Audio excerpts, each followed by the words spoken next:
Requirement बढ़ जाती है। यही जो 1000 मिलीग्राम है, ये 1300 मिलीग्राम पर डे पे हमारी रिक्वायरमेंट चली जाती है। जी अस्सलाम वालेकुम। इस वीडियो के अंदर हमारी जो डेली की रिक्वायरमेंट है कैल्शियम की और विटामिन D3 की, उसके ऊपर हमने बात करनी है। तो ये मैं आपको स्क्रीन के ऊपर ये भी इंशाल्लाह इसका चार्ट भी शो कर दूँगा।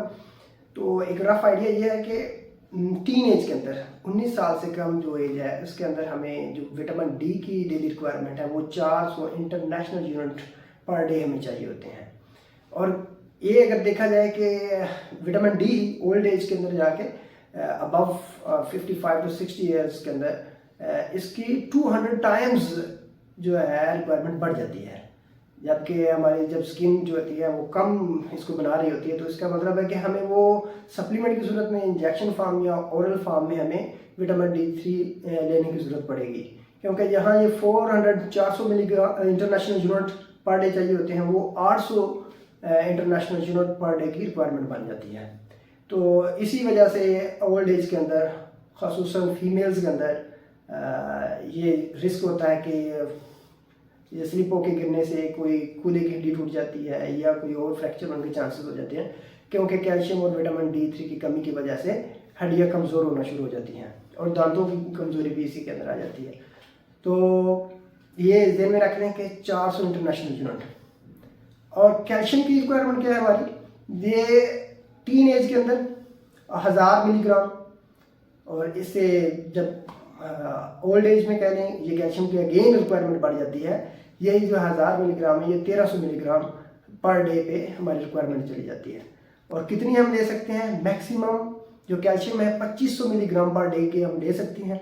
इससे ज़्यादा लेंगे तो कैल्शियम जो है वो डिपॉजिट होना शुरू हो जाएगी बॉडी के अंदर, और वो अगेन वही फटीग और मुझे प्रॉब्लम्स करना शुरू कर देगी।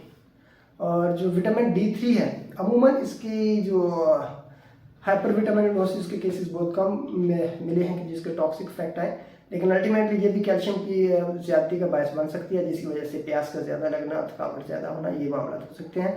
तो ये समझे कि हम जो इंजेक्शन इन ड्रॉप D मसला हो गया या इनटेक D होता है जो उसके अंदर 2 लाख इंटरनेशनल यूनिट होते हैं।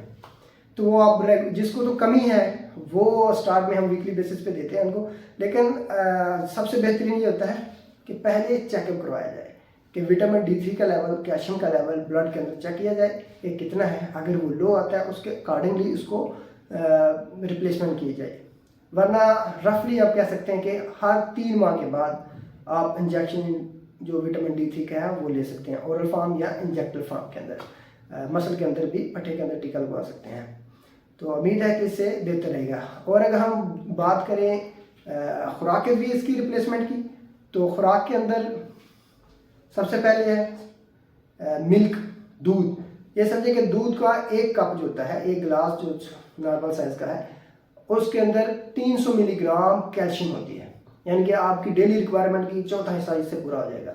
उसके बाद जो सब्ज़ पत्तों वाली सब्जियां हैं जिसके अंदर पालक आ जाती है, साग आ जाता है, और इससे मिलती जुलती जो होती हैं चीज़ें सब्ज़ रंग वाली, या ब्रोकली जिसे हम शाख गोभी भी कहते हैं, उसके अंदर भी कैल्शियम और विटामिन D3 की मकदार पाई जाती है।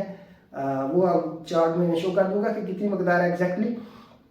तो इसके अलावा नट्स जो होते हैं, बादाम हो गए, 4 मग्स, जिस तरह और भी इस तरह की जो नट्स फॉर्म में मिलती हैं हमें, ड्राई फ्रूट्स होते हैं, इनके अंदर भी विटामिन D3 और कैल्शियम काफ़ी मकदार में पाया जाता है। तो नटशल टेक होम मैसेज ये है कि बैलेंस डाइट के ज़रिए ही हम अपनी हड्डियों को, जिस्म को, पट्ठों को मजबूत रख सकते हैं। वरना अमूमन ये कंप्लेन आती रहेगी कि पट्ठों की खिंचाव, दर्दें ये रहती रहीं। तो इनका हल यही है कि अपनी खुराक को बैलेंस रखें।